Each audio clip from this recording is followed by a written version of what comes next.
Welcome. This is Heal In Gift of Love, episode 49. It's Thursday, the 23rd of December, 2021. Merry Christmas.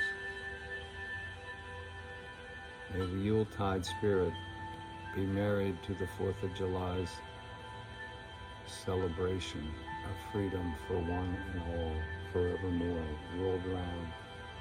And may we heal ourselves by helping the world learn the United States of America's ideals are forever. The application is lacking. The Republic is in tatters. We live in a tyranny. We need to marry the Yuletide spirit to the 4th of July's notion of freedom, and that governments are instituted not to protect the property of the rich, but for one and all for one. Governments are to promote the general welfare. The government of the United States of America is an example of an ideal put forth, rarely applied. Perhaps it was only applied since the founding. Alexander Hamilton, Gouverneur Morris, and their Manhattan, their version of a junto. Benjamin Franklin had his group in Philadelphia. The point is, they were anti-slavery. Alexander Hamilton, Gouverneur Morris, Philip Schuyler, even Hamilton's friend from South Carolina who was killed in the Revolutionary War, Henry Lawrence. So if anti-slavery is the criteria, Thomas Jefferson fails, as does James Madison and the Democratic Party, up until Franklin Roosevelt's time, when the party was then still racist and anti-black, but they grudgingly supported FDR, and he could not allow Eleanor to influence him to free the blacks from their bondage. And Henry Wallace, Franklin Roosevelt's vice president from 1940, was blackballed deliberately by the British because he had a plan to dismantle the British invisible empire of finance after World War II. So in 1944 at the convention, the British had stolen the plans that Henry Wallace had in a briefcase while he was at a party. The plans were taken and copied at the British Embassy, so we're told.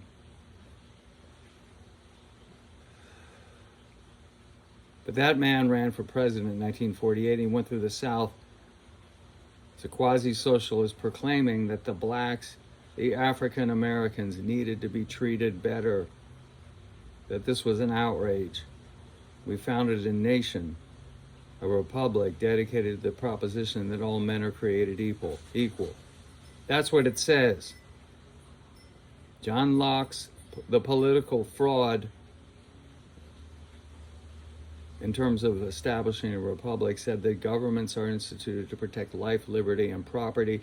And for John Locke, the British supposed genius that Thomas Jefferson worshipped, along with Francis Bacon and Isaac Newton, who did not invent calculus, Leibniz did. Gottfried Wilhelm von Leibniz, born in 1646, died in 1716, did the genealogy that put the House of Hanover on the throne. His student Sophie would have been Queen of England, and the British imperial project would have been set back and never gone forward in the way they wanted. And the black nobility of Rome, allied with Venice, had reconstituted their center of the usury slave trade, dope trade in Amsterdam and then London. And Leibniz did the genealogy, but he was not allowed to come over with George I. Sophie had died before Queen Anne in 1714. and George I became heir apparent. He was a monster. Leibniz was buried in an unmarked grave. The inventor of calculus, someone who exceeded Immanuel Kant, was deliberately suppressed. Kant is a dumbed down version of what Leibniz put forward. Benjamin Franklin forced with the Committee of Five, there were 4 others besides Thomas Jefferson, who was told to put the pursuit of happiness in there. That meant the self-development, not property like slaves. John Locke's idea of governments instituted to protect life, liberty, and property included slavery, included the slaves the rich, elite white men had stolen from other nations. People had been stolen and ripped away. And John Locke proposed a constitution for South Carolina that included a permanent slave serf class. Let's call them serfs. He spelled it L-E-E-T, leet men. Leet men. That's Thomas Jefferson's hero. He proposed a permanent class of serfs or servants, indentured servants, forever. Felicity is the name of an essay that Leibniz wrote. His journal was read, every issue of Leibniz's journal, the Acta Eruditorum, that's Latin for the erudite act or knowledge. The Acta, A-C-T-A, capital E-R-U-D-I-T-O-R-U-M, the Acta Eruditorum.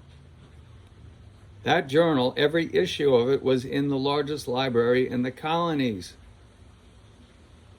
Where was that? In Philadelphia.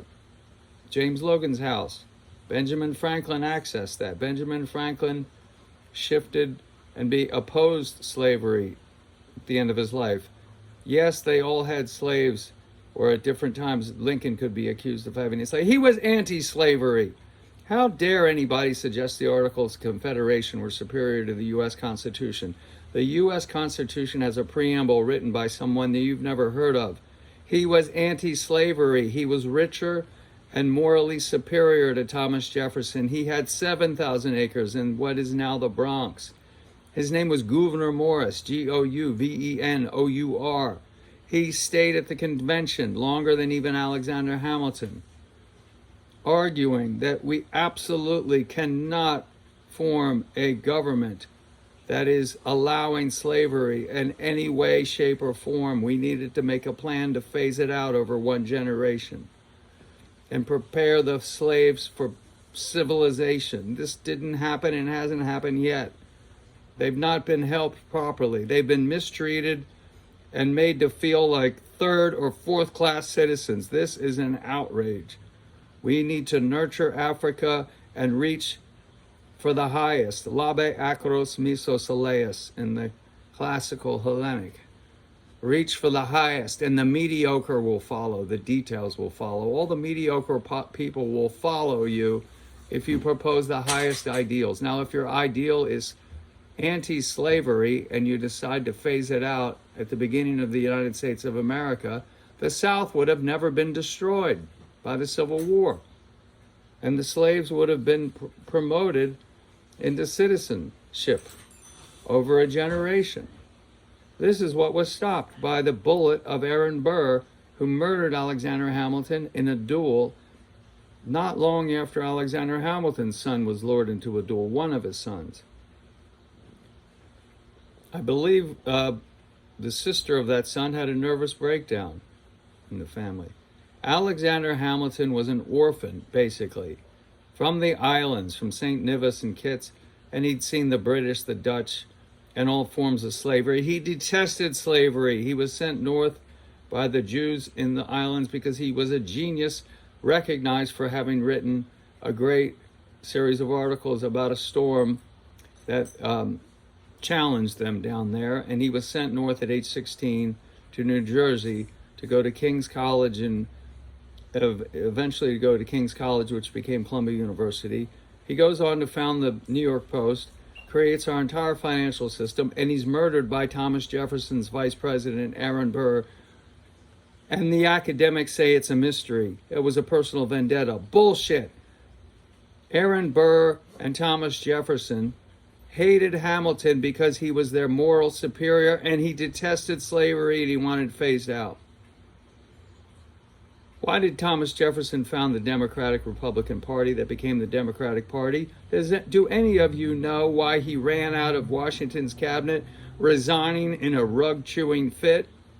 Because Alexander Hamilton could speak off the cuff in full paragraphs, and he smoked Thomas Jefferson. He was relentless. And Thomas Jefferson was driven into a rage by a man who was his intellectual and moral superior. Thomas Jefferson was a moron who dry-docked the Navy and left us completely unprepared for the War of 1812.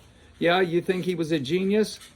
What kind of courage did he show during the Revolutionary War? He fled like a gutless coward as governor of Virginia when the British came near him.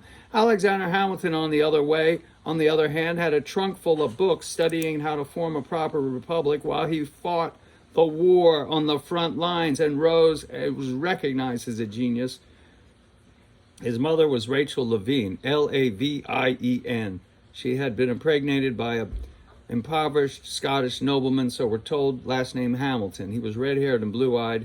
He detested slavery. He wanted the whole nation, the republic, to prosper. He took responsibility for that. That's what the preamble means. We the people, in order to form a more perfect union. This preamble is not what Madison and Jefferson wanted, but they got it anyway. Gouverneur Morris wrote it and it was put in there, but he's never mentioned. You've all heard about Thomas Jefferson. Do you have any idea that Roger Sherman, John Dickinson, Benjamin Franklin, and John Adams wrote the Declaration with Thomas Jefferson? And Felicity was the name of the essay that Leibniz wrote 100 and some years before about how to become happy. Felix in Latin means happy. Felix, F-E-L-I-X. Felicity, it means happiness. How do you pursue happiness? How do you achieve happiness?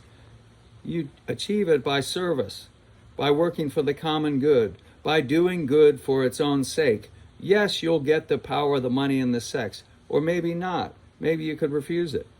But if you are clinging to power like a beggar and grasping for it, then you are on the path to tyranny and becoming a tyrant and very profoundly unhappy.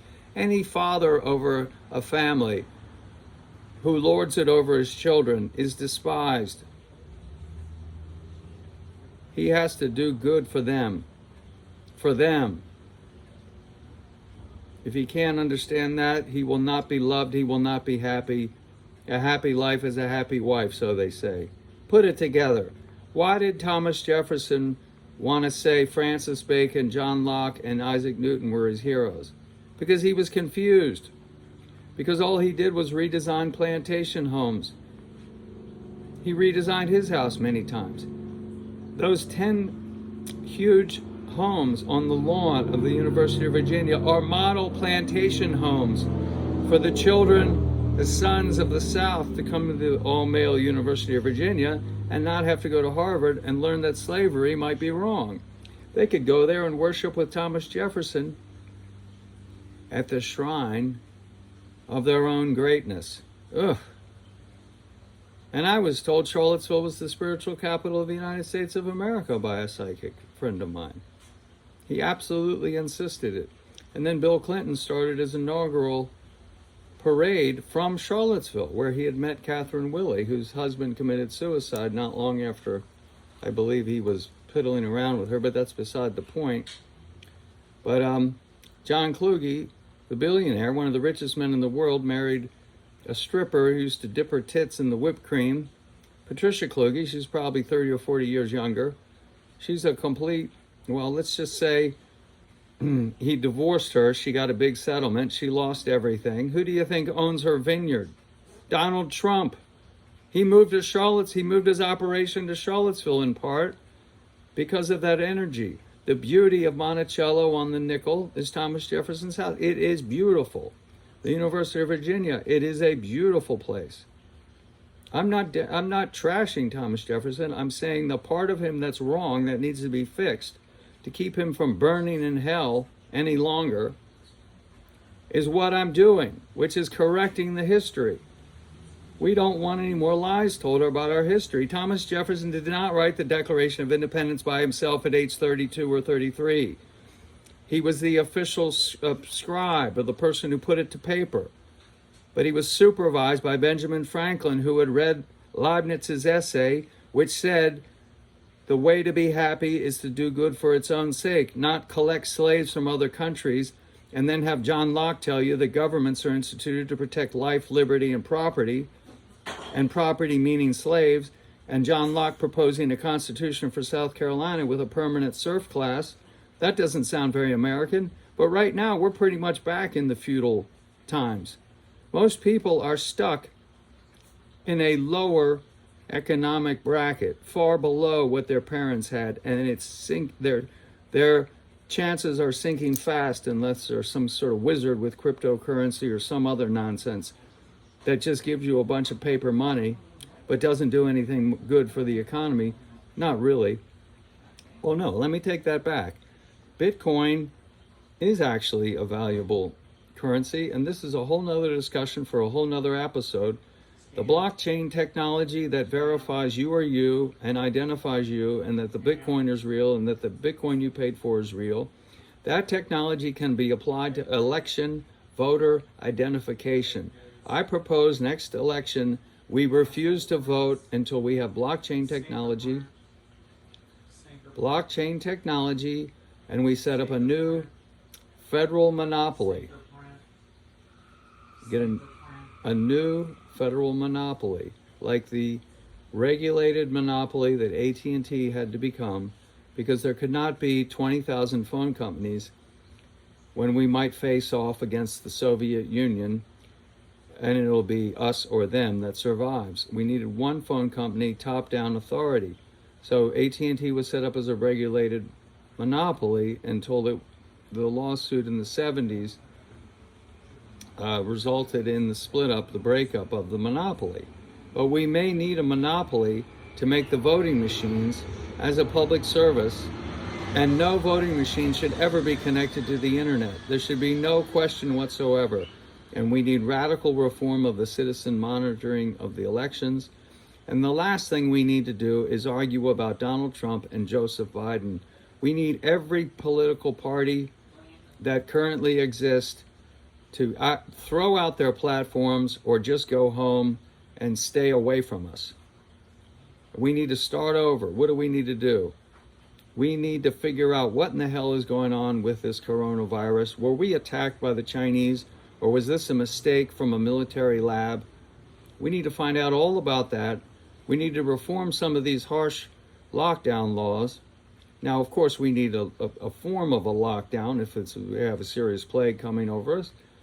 But some of these things that they're doing in Australia, well, who's taken over Australia? According to Clive Hamilton, one of the leading intellectuals in Australia, he's written 2 books about China, has already bought up most of Australia's leadership. They've bought them out. Who invented the lockdown party, the policy? The Communist Party of China, to use in Hong Kong so they could suppress dissent. Get them afraid of a plague or a cold or a SARS or whatever it is that they gave them, bird flu, and have everybody locked down.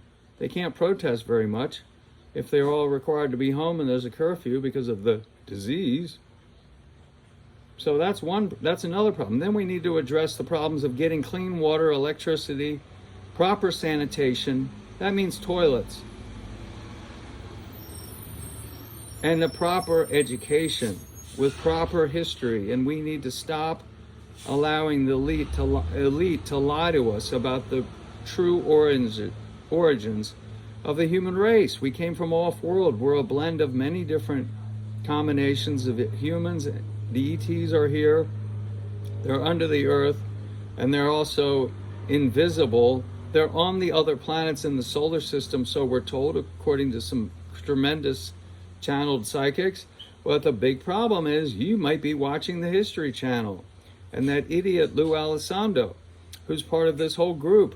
Oh, To the Stars Academy, that was a big flop.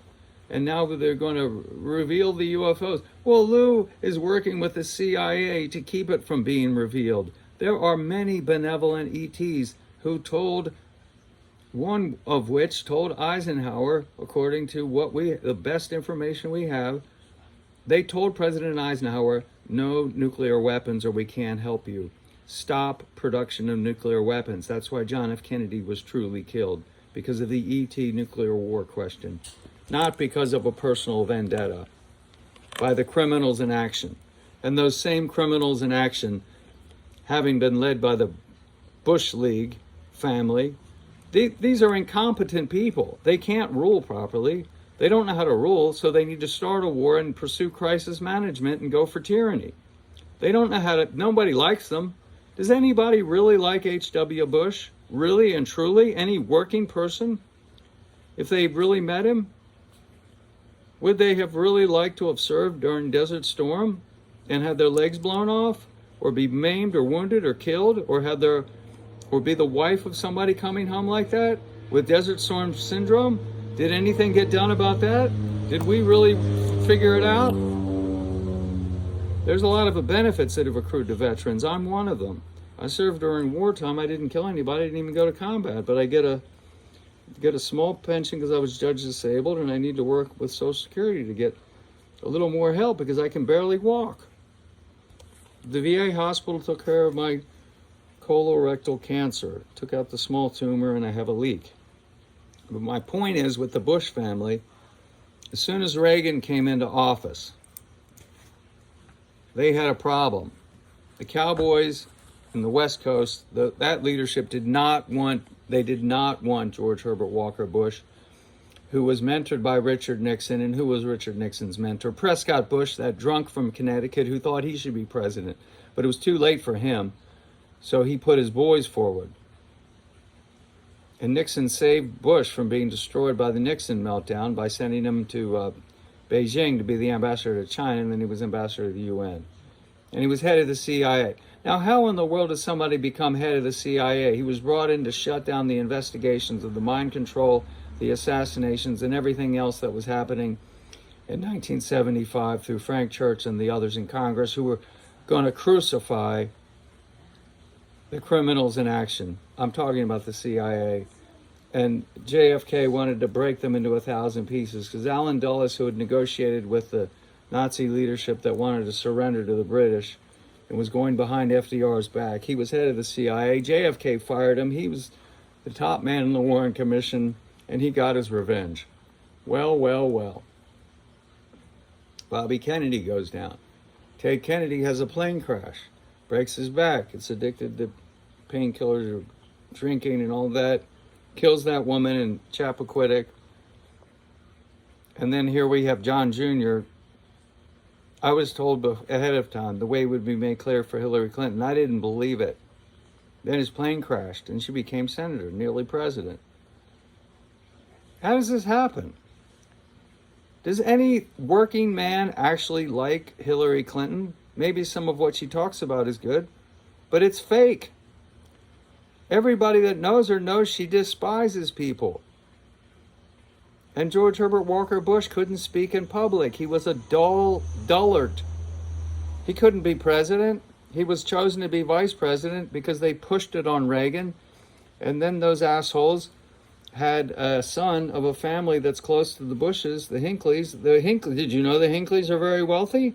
Did you know that it was reported Marvin Bush supposedly had dinner with one of the Hinckleys the night before the attempted assassination of President Reagan? Do you think John Hinckley actually did all that shooting at Reagan? He was a patsy. That was a professional hit. They failed. The criminals in action had to back. No, they didn't really back down. They revved up the drug trade. Crack cocaine came out, and Bush had a hit. Should we have prosecuted him as a super crack cocaine kingpin? Yes. How do you think the CIA financed the Contra War, fighting the communists in Central America? How did they finance those ruthless, murderous gangs that went? Oh my God, the things that we have supported with our negligence of not tracking what the CIA's done makes us submissive patsies and makes us deserve to be mistreated. because the CIA in our name is mistreating the world so that you can have your bubble gum, your hamburgers, your football games, your beer, and your hot mama pornography or whatever the hell else you think is so exciting. Or your kids can have a video game. Well, then maybe they can learn how to make more money than you by mastering the game and the NFT artwork associated with it. I mean, we're not in good shape. So we need a commitment to the Americas. Why don't we manufacture in the Americas and tell China to suck an egg? We could do everything here in the Americas. How about Guatemala? How about Nicaragua? Why don't we manufacture Apple computers in Guatemala? What is wrong? What was wrong with Steve Jobs? Why did he go to a tyranny where they have the Uyghurs, who are some of whom who are fair-haired and descendants of Alexander's soldiers that look like me, with a little Chinese blended in? They're Muslim. Well, the men are not really encouraged to have children with their wives. They bring in the Han Chinese. They're in re-education camps. There's at least 1 to 2 million Uyghurs in re-education camps. Who's the king of organ harvesting? People's Republic of China. Need I say any more? Are we going to sit on our hands and meditate like New Age Kool-Aid drinkers? Drink the New Age Kool-Aid, dears. Yeah, go ahead and just accept everything as it is. Are you happy? Are you happy with what you got? Trump was set up as fake opposition to the so-called New World Order and the bankers and all of that. Trump's no opposition. He's not going to make America great again. That was a joke. And by the way, I'd say America's a great big mess. Why don't we try not to become great? Why don't we just pull back and become good and have people enjoy what we're doing for them by giving them technology, water, electricity? We have a development scheme. Why don't we have a draft? How about that in the United States of America? Everybody does public service all over the world, and they work for the Army Corps of Engineers or an equivalent thereof, and they work all over the world building infrastructure for water, electricity, medical care, education, and sanitation. And for those that want to fight and kill people, we let them volunteer and enter the military. But the draft is for public service, and we require everybody to do 2 years of public service, in exchange for which they get massive benefits for their college tuition and credits so that their college becomes free if they complete 2 years with a certain, and maybe if they do even more service. Perhaps if they did 4 years of service, they get 4 years of college. Perhaps for each year of service, they get 1 year of free college. Why don't we do something like that and encourage people to serve the common good? So we need a complete reorientation. The morals are gone. This thing with pornography and mindless sex, playing video games, it's the same thing. To sit there playing a video game all day long when you're 18 years old, when there's a beautiful woman or boy down the street that you could be friends with, that you could actually get out and play baseball, or sail a boat, or learn how to fly a plane, or become an auto mechanic. No, you're sitting there playing a video game. How much help is that? It might help you become a pilot in your fantasies. In your fantasies. All right, enough of this condemnation. We're at 29 minutes. I'm going to continue with part 2, and we're going to read from Dzogchen Compassion by Keith Dowman, 2021, Dzogchen Now Books. We'll do a short section, and then I'll pick back up. We'll read some more from that book, and then we'll go delve into cutting through ego and revealing fearlessness. Cutting through ego and revealing fearlessness. Chad practice according to Jigma Lingpe's bellowing laugh of the Dakini. And I wanted to start chapter 1, understanding the place of Shad or Chad CHOD, and here's the picture of the teacher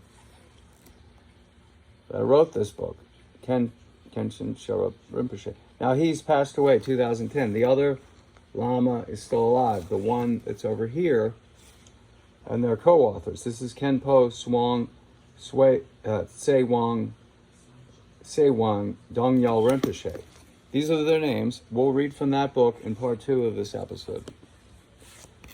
Now, Dzogchen, Compassion from Keith Dowman, or page 33.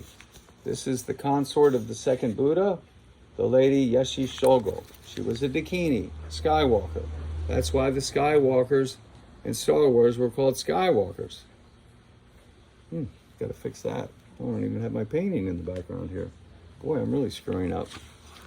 See her with the green eyes? That's a green Tara. And then I wanted to show you some of the other artwork in the room. So look, see there's one. There's another. I'm up to 10 pieces. I have an art show after Christmas in Charlottesville. I'm very proud of that. That somebody thinks enough of me to do that. I am so grateful. Her name is Erin. We're going to go to her wine store. Perhaps Fleury Restaurant will be involved. I worked there for 6.5 years. I love that place. And the owner's a genius. He's a Brian Helberg in Charlottesville. Now that artwork over there, you may not be able to see, but that's some of my best. And right there where mile marker 0 is hanging is Vesta. And I titled it Vesta Muses, comma, America nurtures, ... question mark. Does America nurture? Would we return to becoming the gentle giant, the nurturing mother, the last refuge of the forlorn and the hopeless and the abused, to come to this country and start over? Well, we still are that. But there's a lot of abuse that occurs here in this country to our own poor. And the African Americans are not really they've not really been welcomed in the right way. And Black Lives Matter is an oligarchical operation. It's ostensibly Marxist, but everybody that founded it, those 3 women, they're all millionaires now. It's really a kind of a joke. You're going to save the ghetto by burning everybody's business down? Protest? It needs to be nonviolent. If we are angry with the criminals in action and strike out at them violently before we've offered every other alternative, then we're playing their game and we become just as bad as the Bush family and the others that supported slavery. All right. The lady YESHE Shogol and the 7 Thieves. These excerpts from her life story provide extraordinary evidence of her transcendent awareness and compassion. In her encounter with the 7 Thieves, we may understand why she is the personification of primal awareness and the 7 Thieves as clear light forms. She tells her story. So Guru Padmasambhava, the second Buddha, late 8th century AD, in the area of Bhutan, traveled to Tibet, and what we think of as Tibet now, and brought Buddhism there where it survived. It did not survive very well in India. Why not? The Muslims, following the Mongols, and then the British, the white glove swindlers, came in and changed and rearranged everything and wrecked and looted India, the jewel in the crown. Give me a break. So she tells her story. I received my guru's prophetic injunction, and with a golden begging bowl and a pound of gold dust, I set out alone for the Kathmandu Valley. In the district of Erong, I encountered 7 thieves. They sought to steal my gold and followed me like dogs stalking a deer. I invoked my guru and visualized the thieves as my Yidam, Yidam, deity, a deity. In other words, like a Buddha. And conceiving the perfect plan of rendering my possessions as a mandala offering, inspired, I sang to them. Oh, 7 Yidong of Erong, she's talking to the thieves. It is so fortunate to meet you today, for therefore I attain Buddha and fulfill the wishes of all sentient beings. Now let karmic misadventure be swiftly transformed to discover fortuitously the Lama's compassion. How truly marvelous that will be. Happy thoughts arising within. May people find freedom through giving. I arrange my gold in a mandala pile and place my hands together in reverence. The 7 thieves could not understand a word, but touched by the melody of her song, by a song, she's telling the story. They stood staring at me like statues, transported to the first level of samadhi, to bliss, to enlightenment. What is your country, venerable lady? Who is your father, your mother, your lama? What are you doing? Please sing another song. As they made this request, their body hair that had bristled in aggression lay down. A wreath of happy smiles signified their satisfaction. Their malicious, twisted faces became serene, and their pleasure showed in garlands of teeth. Gathering in front of me, they sat down and leaning upon my triple-jointed bamboo cane, I replied in their Newar tongue, you 7 thieves, my karmic deserts.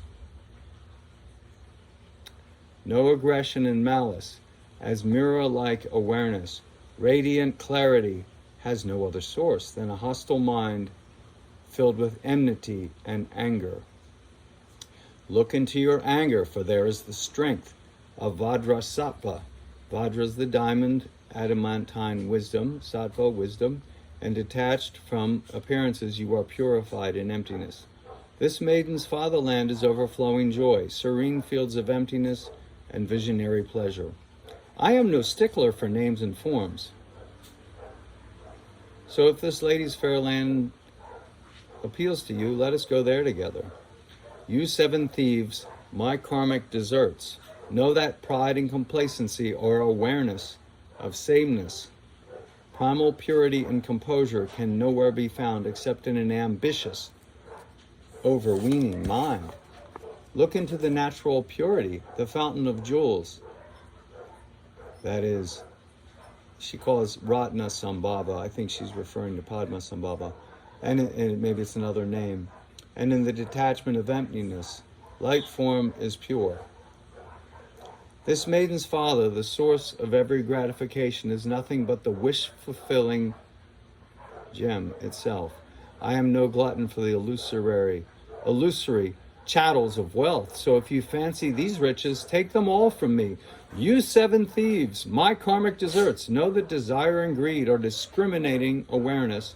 You will find fine sensory distinction in no other place than in the desire for beauty and beauty itself. Look into the intrinsic freshness of desire, the boundless light of Amitabha, Amitabha. Let's all look that up after this. Amitabha. I've forgotten which form of the Buddha that is. Look into the intrinsic freshness of desire, the boundless light of Amitabha, and detached from the radiance, our pleasure is pure. The thieves reply, this maiden's mother is that boundless light, and in her is endless pure pleasure. I am no votary of the sparkle of feeling. So if this sweet lady appeals to you, take her from me. You 7 thieves, my karmic deserts, know that alienation and envy are all accomplishing awareness. Efficiency and success have no other source than bigotry, quick to judge, holding a grudge. I hope you're getting the humor here and the irony. Look beyond and look behind jealous thoughts at immediate success.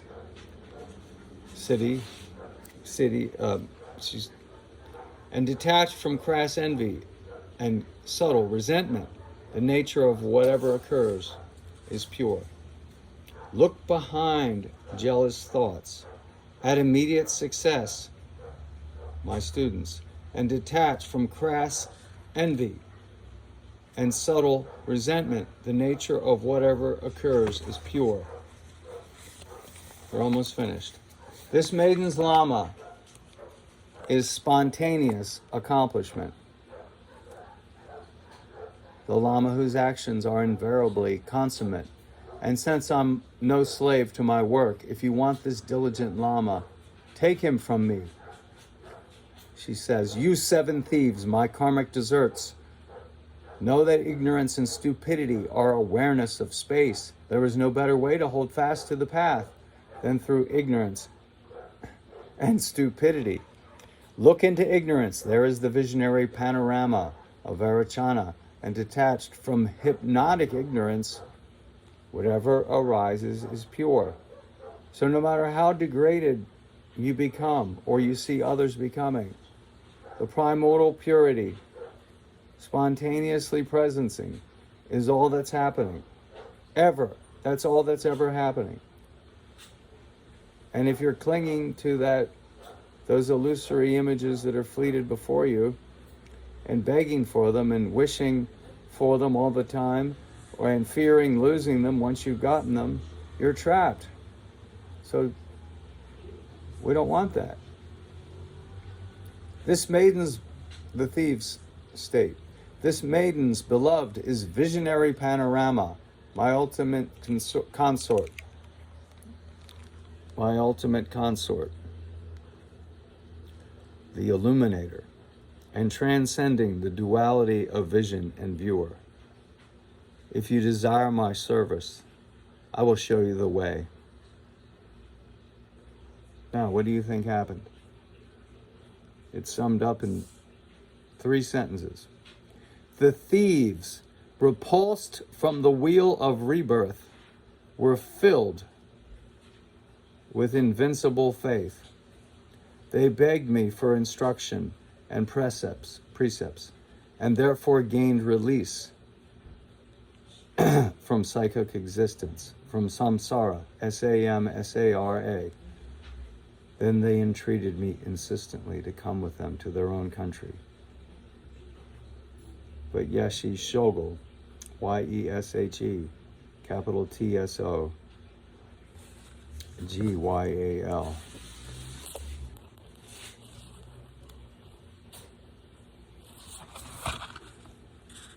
She continued on her own way. Thus ends the episode. May you experience the re-remembering of that from which you can never be separate, that from which you never depart. That is your primordial purity, the mind of clear light. May you find it within yourself to pull back your attention and stop clinging and begging for scraps thrown from the table. Thank you for watching.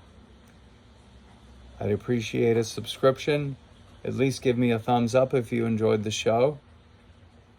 If anybody would love to call me, you're welcome to do so. My phone number is changing back to my original phone number, which should be restored within a week or two. Once I have Apple mail me my new phone, probably by January 4th or 5th. In the meantime, email me, pdhinton@gmail.com. P as in Paul, D as in David, Hinton @gmail.com. The phone number I'm using is, I'm not going to keep. That was the 305-407-0699 number from a friend's borrowed phone after my phone was stolen by an Uber driver. So, and I can't give you my companion's phone numbers because that would mix things up. So if you would, email me and I'd welcome a response. And for the Christians, for the Christians, Muslims, Jews, may God bless you all the more and all those you hold dear. Merry Christmas to every person on earth. And may we all reconcile what is in our minds with what could be, and realize it's utterly barbaric to be killing people, to be killing each other. That is barbarism. That's what an animal does. Why don't we put our weapons down and see what we could do together? How about that?